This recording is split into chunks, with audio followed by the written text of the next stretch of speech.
Link TV presents Mosaic World News from the Middle East. Here are today's top stories. Car bombings rock Damascus as Syrian ceasefire fails. Yemeni prisoners' family members mobilize to demand their release. And the Bahraini opposition stages anti-regime rallies. Mosaic World News from the Middle East begins now.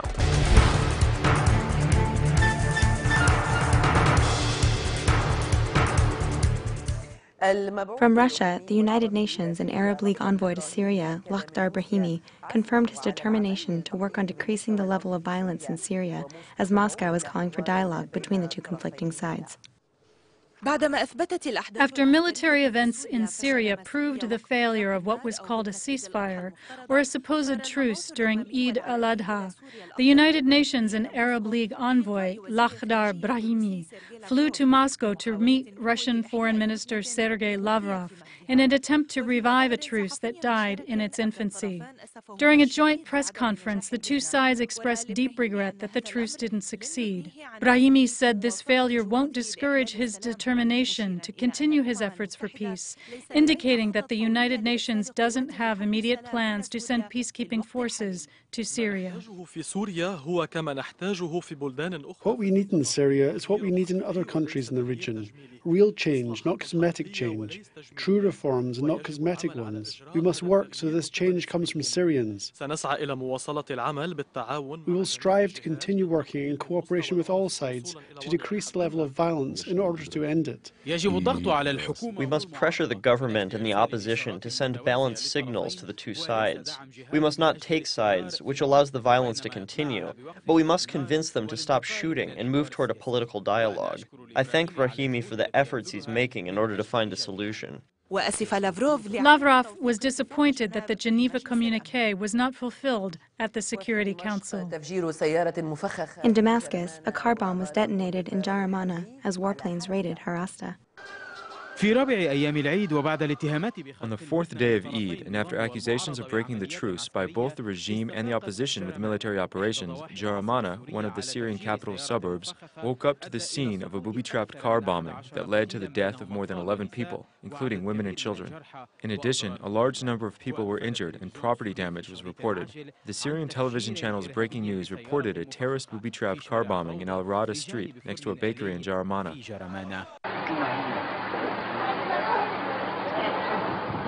On the other hand, updates on opposition websites reported that sounds of airstrikes were heard in several neighborhoods in Damascus. They were carried out by warplanes on the countryside of the capital as well. Information indicated that sounds of the airstrikes were heard for nearly 2 hours in several neighborhoods of the capital, shaking the windows of homes. The Syrian Observatory for Human Rights said the warplanes targeted armed men in the city of Harasta and the gardens next to it, with 8 raids within an hour and a half. Reports were also issued saying that clashes took place in the neighborhoods of Aleppo, Idlib, Homs, and Deir ez-Zor. In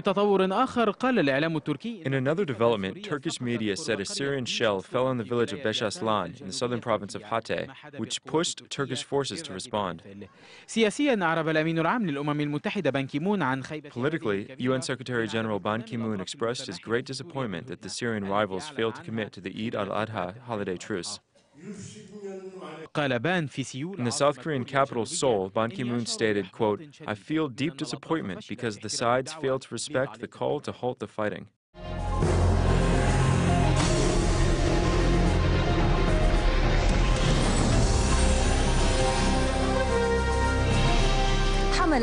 The families of the Yemeni revolution's prisoners held in the jails of the intelligence services attacked the Yemeni authorities for the continuing detention of their relatives without charging them or referring them to the judiciary. Rights organizations classify those prisoners as forcefully disappeared in the absence of adequate information on their location and the circumstances surrounding the arrest of some of them. The revolution's activists are tying the success of the prospective national dialogue to the release of these prisoners. This is how this child, Afnan Jamal al-Dafiri, and her brothers seemed to feel on the days of the holy Eid al-Adha. They were not able to go to the garden or take a stroll as they were accustomed to. The father that used to accompany them during these celebrations is still in detention. It's the fourth holiday the family lives without its breadwinner, who was an activist in the Yemeni revolution, until the authorities threw him in the intelligence prison. However, this Eid reminded the family of sorrows that extended beyond the absence of its breadwinner, amid the dwindling hope of being able to attain justice in the country. The unity government has no value. The orders of President Hadi have still not been implemented. When will they be implemented? Most of the family members of the revolution's detainees are searching for an answer to that question, and such is the situation of Abdullah al-Assadi's family. The family says the house that was filled with joy every Eid became witness today that the revolution has yet to achieve victory. The absence of Muhammad, the family's oldest son, and the father of 5 children, has forced them to live Eid as any other day in anticipation of celebrating his release. The conversation has started. Until now, many of the revolution's goals were still up in the air. I don't think anything will succeed. My message to Abd Rabbo is that he should make an effort to release all of the detainees, including my father. Whenever the revolution's youth hold an event, they affirm that their demand is the release of all detainees. However, the response to this demand is still unheard. At the same time, it seems the revolutionaries are in need of escalating their protests in order for all the activists to enjoy freedom. Reports by human rights organizations indicate dozens of the revolution's activists are detained, but it is still unknown where many of them are being held, and that's why they have been classified as forcefully disappeared. Hope remains that President Abdurrabbu Mansour Hadi will make a political decision to free all of those detained for participating in the revolution. Hamdi al-Bukhari, Al Jazeera, Sana'a.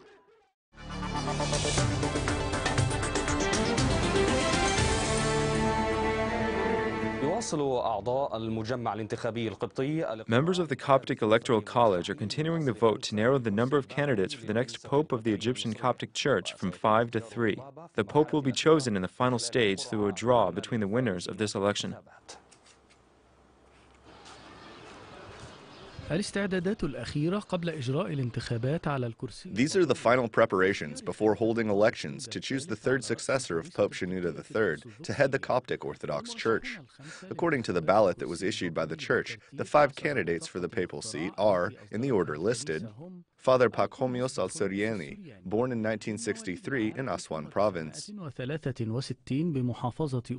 He is the youngest of the candidates. He has a vast administrative experience and had served in Egyptian churches abroad. Bishop Tawadros is the auxiliary bishop for the Northern Beheira Governorate. He received a PhD in pharmacy and a bachelor's degree in theology. He is known for having good relations with the Muslims. Bishop Raphael, auxiliary bishop of Central Cairo, he graduated from medical school and worked as a surgeon for some time before becoming a monk in the early 1990s. He is known for having good relations with the youths in the church. Father Raphael Avamina is the oldest candidate. He was chosen by Pope Carolus VI to become a student and the personal deacon. He published several spiritual writings and biographies of saints. Father Serafim al-Suryani has been a monk since 1993 at the Virgin Suryan Monastery. He graduated from the Faculty of Science at Ain Shams University. He worked at the American Medical Research Unit in Cairo before becoming a monk.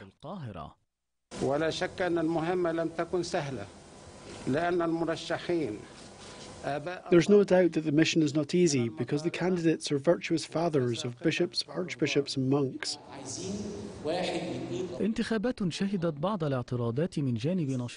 elections witnessed some protests by Coptic activists who were protesting against some of the candidates nominated to run in the election, as well as against the selection process.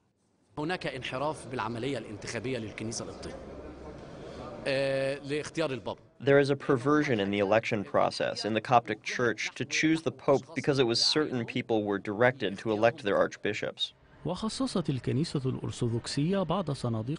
Church appropriated some of the ballot boxes to the Copts in the diaspora, who are eligible to vote for themselves or through an agent. Then, a process known as the altered lottery is supposed to take place in the second phase of this election. The draw will take place between the three winning candidates of the election. More than 2,400 are members of the Coptic Electoral College, who are meeting to select the 118th Pope to head the Coptic Church. Egyptians are paying close attention to this site, where the new Pope will be inaugurated and who will face thorny cases amid the formation of the Second Egyptian Republic. Atil Nabil, BBC, Cairo.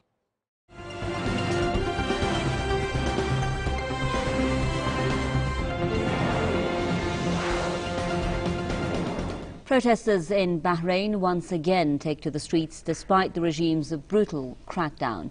Regime forces fired tear gas to disperse crowds in the towns of Nouadrat and Marmir, south of the capital, Manama. The protesters were calling for the downfall of the ruling family when they came under attack. The demonstrators also expressed solidarity with detained activist Hassan al-Mashaima, whose life is said to be in danger. Mashaima is suffering from cancer. He's serving a life sentence for his role in anti-regime protests. The activist is one of thousands who've been arrested in Bahrain since the popular uprising began last February. Scores of people have also been killed by Saudi-backed regime forces during this time. A senior Iranian official has dismissed reports on direct negotiations between Tehran and Washington. The advisor to the leader of Iran's Islamic Revolution on international affairs, Ali Akbar Velayati, says there have been no secret talks with American officials. He reiterated that such reports are basically and thoroughly untrue. Last week, the New York Times claimed that the U.S. and Iranian officials have agreed to direct bilateral talks over Iran's nuclear energy program. The French daily Le Monde also reported that Iranian and American diplomats have been meeting for talks in recent years, predominantly in Switzerland. The 19th annual International Exhibition of Press and News Agencies is underway in Tehran. The event attracts editors and journalists from across the globe, representing leading news agencies and regional or local news publications. Our correspondent has more. It's the 19th edition of International Exhibition of Press and News Agencies. The exhibition has more than doubled in size since its launch some 19 years ago. This year's edition has more than 900 newspapers, magazines and publications in attendance, bringing together a truly international audience representing different countries from Asia, Europe and the Americas. The annual exhibition is truly one to watch in the way that it focuses the leaders in the press on collectively addressing the issues that are transforming our lives on a daily basis. According to the Ministry of Culture and Islamic Guidance, there are more than 5,000 publications and about 30 news agencies in Iran, of which 937 are in attendance. This year's exhibition is bigger both in quality and quantity. We have guests from 31 countries. At least 80 foreign reporters and media managers are also taking part. The presence of the Arab League and 31 foreign news agencies and publications, plus the vast size of the venue, serves as further proof that the exhibition is getting better each year. Every year, the exhibition's agenda continues to develop but remains relevant to its core values, attracting new audiences, representing a wider geographic split with contrasting or coexisting ideas and interests on issues like wars, natural disasters, political changes, environmental changes, and sporting fixtures. Exhibitions like this highlight social development and freedom of speech, at least on an acceptable level. The press is part of democracy, which again shows there is indeed democracy in Iran. The press and the media are a double-edged sword. If in the wrong hands, they could easily undermine the very fabric of society, but in the right hands, they can do what they always do best, disseminating the truth. The press and the media create public awareness. No democratic society can ignore the importance of this mission. That's why Iran has always tried to promote the position of the press and the media in the society. News agencies from the Islamic world plus 80 foreign reporters are also part of the week-long exhibition, which runs until November the 3rd. Aman Nadiri, Press TV, Tehran.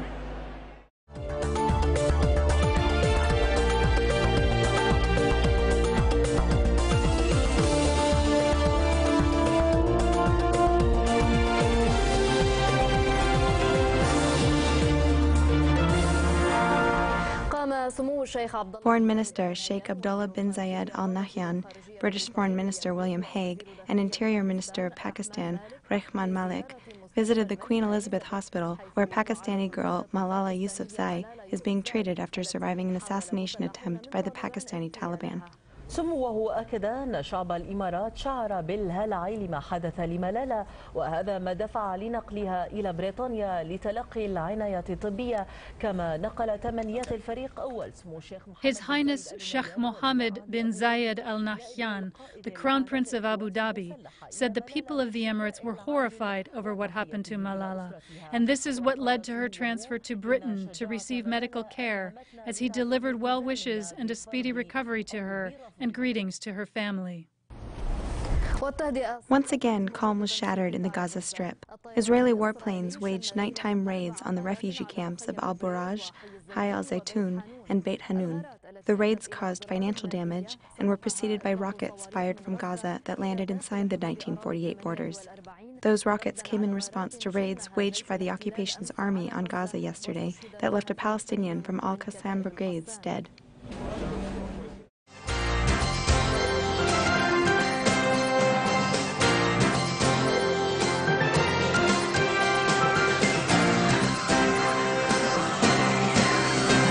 At least 25 rockets have struck southern Israel in the past 24 hours.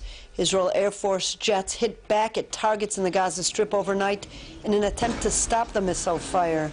The IDF spokesman said the IDF strikes hit a rocket launching site in the northern part of the Strip and a center of terrorist activity in the south. The Air Force also dropped leaflets to Gaza citizens declaring that the terrorist organizations in the enclave are using their children as human shields. Palestinians said that the strikes targeted 2 rocket launching squads and that there was damage but no injuries.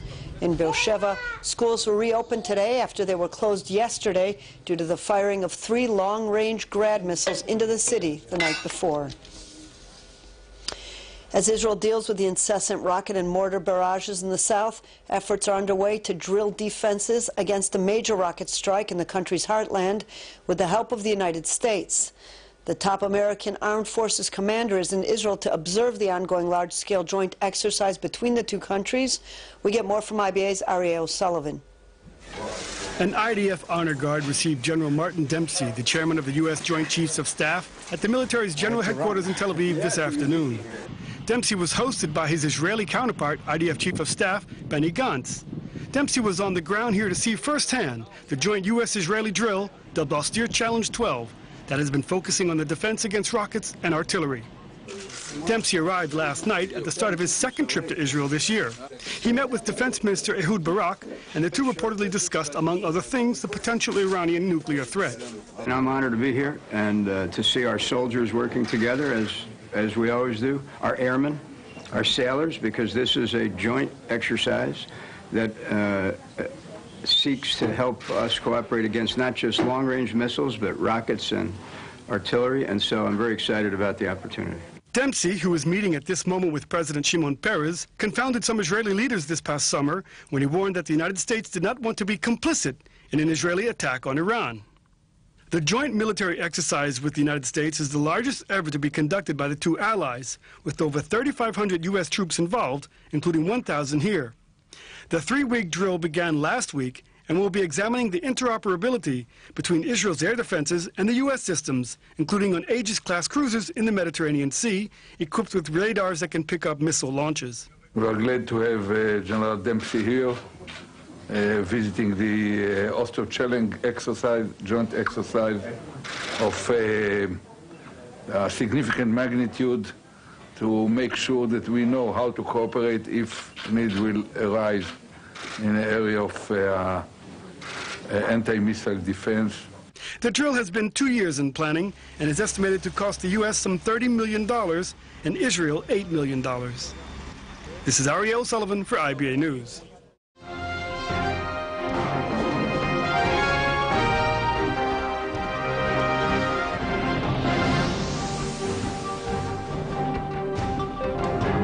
The Israeli newspaper Haaretz revealed that Israeli Prime Minister Benjamin Netanyahu and Foreign Minister Avigdor Lieberman warned the European Union's High Commissioner for Foreign Affairs, Catherine Ashton, of the consequences the National Authority will face if it insists on seeking an observer status for Palestine at the United Nations. The Israeli newspaper reported that an official, described as a heavyweight in the Israeli government, stated that Netanyahu and Lieberman said that this move will be a step towards changing the rules of the game to push for unilateral Israeli procedures. The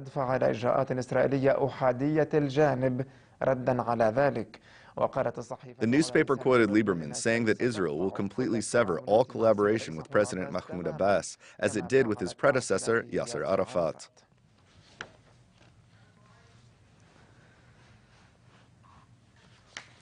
To talk more about this subject, we are joined over the phone by the president of the Democratic Front for Peace and Equality, Mr. Mohammed Barakeh, from the city of Al-Nasirah. Blessed holiday, Mr. Barakeh. How would you explain the statements of Lieberman and Netanyahu?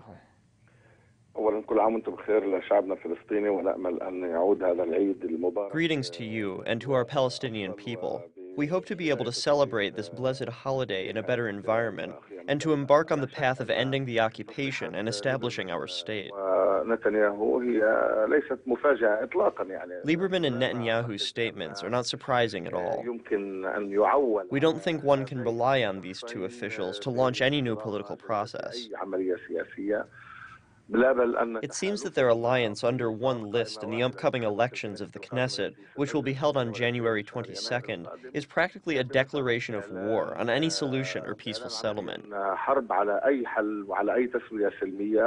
Their list represents a policy of aggression. Lieberman and Netanyahu's discourse on what they call the dangers of accepting Palestine as an observer member state at the United Nations points that they have been panicking over this move since it changes the reference points of the negotiation. Palestinian land is not a disputed land, and Israel won't be able to claim it is willing to renounce this piece of land. It is recognized by the United Nations as an occupied country. This changes all the rules of the game, and this is what Netanyahu does not want. The other issue is that they fear accepting Palestine as an observer state at the United Nations because it changes its ability to maneuver in the framework of international institutions, such as the International Court of Justice, the Criminal Court, and others. I think this opposition means that Israel wants to continue to practice its crimes on the Palestinian people with impunity. I believe that these two officials are cause for concern for the Palestinian people.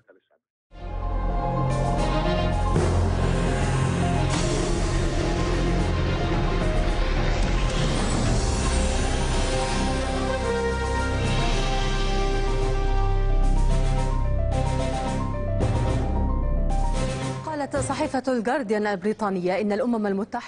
British newspaper The Guardian reported that the United Nations is planning to eliminate child labor by the year 2020. United Nations sources say the number of working children is currently 190 million, and that this number will be reduced to nearly 25 million children in the next 8 years. However, these sources suggest that the percentage of child labor will increase in poor countries, especially in some African countries, and could reach 65 million by 2020. The United Nations says the first step to combat the increase in child labor is to make education mandatory for children and to offer financial aid to families to send their children to school. Joining us from Amman is Ahmed Awad, the head of the Phoenix Center for Economic Studies. Mr. Ahmed Awad, in terms of this study to reduce child labor that is reported on behalf of the United Nations, do you see it as logical, realistic, and a cause for optimism? We honestly hope that these goals are realistic and that the international community would be able to fulfill goals like these.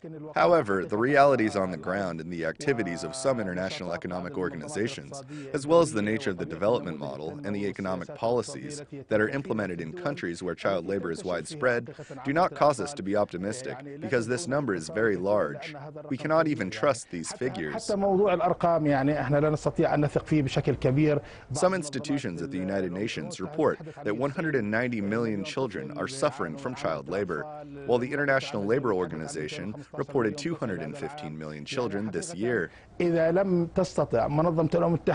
Honestly, the United Nations seems unable to create an economic model and economic policies that would be able to achieve social equality and to achieve these goals. Unfortunately, 2015 is approaching, and a big part of the ambitious goals that were put forth by the international community to solve the citizens' problems around the world have not been achieved. The views expressed on Mosaic are from contributing broadcasters, not Link TV or its sponsors. The production of Mosaic is made possible by grants from the John D. and Catherine T. MacArthur Foundation, the Wincoat Foundation, the Firedoll Foundation, and by support of viewers like you. Thank you. Watch Mosaic World News online. Stay up to date with breaking news, read our blog, get transcripts of past shows, and more at linktv.org/mosaic.